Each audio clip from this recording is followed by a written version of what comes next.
it's gonna be more exciting than other fighters. And Timothy Bradley is, you know, there's our last two fights it's controversial, so there's a lot of question from the fans. So I think this third fight is it will be the answer of all those questions and doubts from the fans.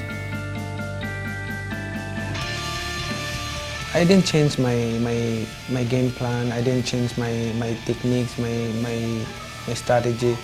I just improve all of those movement and strategy and make faster than before.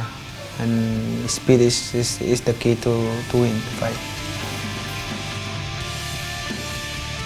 Itong pangatlo, medyo may pagkakaiba. Kasi una-una Bradley nagpalit ng trainer. Sa pagkakaalam namin, yung trainer niya may mga binagong style, may binagong technique sa pag-atake. Dito magkaalaman sa grand finale nila kung ano talaga yung nangyari sa mga unang laban nila, pangalawang laban. Sa tingin ko, ibang Manny Pacquiao makakaharap ng Bradley dito.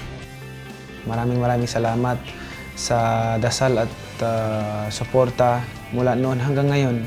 Ako'y nagpapasalamat at karangalan ng natin lahat mga Pilipino, hindi lamang para sa akin, kundi para sa ating bansa, para sa ating mga Pilipino.